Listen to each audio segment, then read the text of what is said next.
खिलाफ जंग आज़ादी में बेशुमार मुस्लिम ख़वातीन ने सरगर्म किरदार अदा किया। इन्हीं में से कुलसुम सयानी भी है। कुलसुम सयानी वो मुस्लिम खातून है जिन्होंने गांधी से मुतासिर होकर तहरीक आज़ादी में शमूलियत इख्तियार की और इन्हें गांधी जी कुलसुम बेटी बुलाया करते थे। हिंदुस्तान की आज़ादी में मुस्लिम ख़वातीन के रोल की अपनी तारीख है जिसको भुला दिया गया है और हम में से कई लोगों को पता ही नहीं कि मुस्लिम ख़वातीन ने भी तहरीक आज़ादी में हिस्सा लिया था और उन्होंने जंग आज़ादी में बेशुमार कुर्बानियाँ भी दी थी। हम इस चैनल के जरिए इन तमाम आज़ादी पसंद मुस्लिम ख़वातीन और इन मुस्लिम ख़वातीन का तज़किरा करेंगे जिन्होंने मुल्क की तामीर और तरक्की में अहम रोल अदा किया है। इन मुस्लिम ख़वातीन के ताउन और रोल को नज़रअंदाज नहीं किया जा सकता। कुलसुम सयानी मशहूर रेडियो अनाउंसर अमीन सयानी की वालिदा थी। अमीन सयानी के वालिदा होने के अलावा वो एक आज़ादी पसंद, समाजी मुस्लिह और एक अजीम तालीमी कारकुन भी थी। कुलसुम सयानी 31 अक्टूबर 1900 को भारत की रियासत गुजरात में पैदा हुई। इनके वालिद राजबाली पटेल पेशे के लिहाज से एक डॉक्टर, महात्मा गांधी और मौलाना अबुल कलाम आज़ाद के जाती मौलिद थे। 1917 में इन्हें अपने वालिद के साथ महात्मा गांधी से मिलने का मौका मिला। महात्मा गांधी से मुलाकात के बाद वह इनसे बहुत मुतासिर हुई और महात्मा गांधी के दिखाए हुए रास्ते पर चलने का अज़म किया। 18 साल की उम्र में कुलसुम सयानी की शादी जान मोहम्मद सयानी से हो गई जो आज़ादी पसंद भी थी। अपने शौहर की हौसला अफजाई से कुलसुम सयानी आज़ादी की तहरीकों में खुलकर हिस्सा लेती थी। 1921 में जब प्रिंस ऑफ वेल्स ने बम्बई का दौरा किया तो उनके खिलाफ कई मुकामात पर एहतजाज शुरू हो गया। जल्द ही शहर में बदनामी फैल गई। शहर में लाठी चार्ज और गिरफ्तारियां शुरू हो गई और मार्शल लॉ लगा दिया गया। इस लाठी चार्ज में कई लोग शदीद जख्मी हो गए। इस वक्त को याद करते हुए कुलसुम सयानी ने कहा कि जख्मियों की देखभाल के लिए कांग्रेस का एक नया अस्पताल कायम किया गया था। मेरे मरहूम शौहर जान मोहम्मद सयानी पहले डॉक्टर थे जिसके इंचार्ज थे। हमारे पास एक छोटी कार थी जिस पर रेड क्रॉस का बीज साफ नजर आता था। मेरे शौहर हर रोज अस्पताल जाते थे, तकरीबन बिल्कुल सुनसान सड़कों पर जिसके दोनों तरफ पुलिस एहलकार तैनात होते थे। मैं इस वक्त तक अस्पताल में बैठी रहती थी जब तक कि मुझे फोन नहीं करते थे।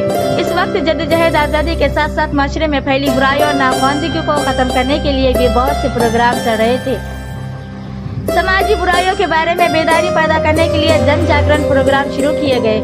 कुलसुम सयानी ने इन प्रोग्रामों में मुंबई शहर और इसके मुज़ाफ़ात की नुमाइंदगी की। कुलसुम ने चरखा क्लास में शमूलियत इख्तियार की और अनपढ़ लोगों को पढ़ाना शुरू किया। तालीम बालिगा में हर शख्स एक को एक सिखाए बहुत मौसी तरीका था और कुलसुम सयानी ने इस तरीके को शुरू किया। सन 1938 में कुलसुम सयानी ने अपने खर्च पर 100 में से 2 असातिज़ा का तक़र्रुर किया और मुस्लिम लड़कियों और ख़वातीन को तालीम हासिल करने के लिए राज़ी करने के लिए मुस्लिम इलाकों में जाना शुरू किया। उन्होंने घर घर जाकर लोगों को कायल किया कि वह अपनी ख़वातीन और लड़कियों को क्लासों में भेजे, लेकिन ये इतना आसान नहीं था।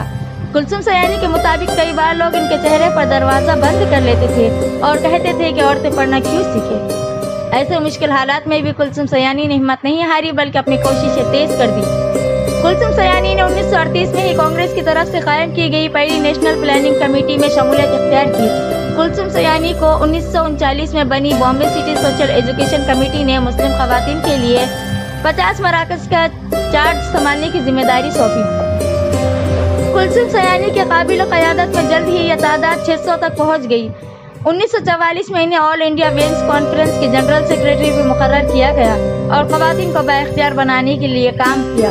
तालीम के लिए इनकी लगन और अनथक कोशिशों को नोट करते हुए टाइम्स ऑफ इंडिया की नई दिल्ली एडिशन 10 मार्च 1970 ने लिखा, जब से कुलसुम सयानी ने 1939 में Bombay city social education committee का चार्ज संभाला 5 लाख बालिग अफराद 5 ज़बानों में किसी एक में पढ़े लिखे हो चुके हैं, जिनमें उर्दू, हिंदी, गुजराती, मराठी शामिल है। बच्चों को स्कूल भेजने के लिए इनकी हौसला अफजाई की जाती है और कुलसुम सयानी की रातें तालीम की नई नई स्कीमों के ख्वाब देखने में गुजरती हैं।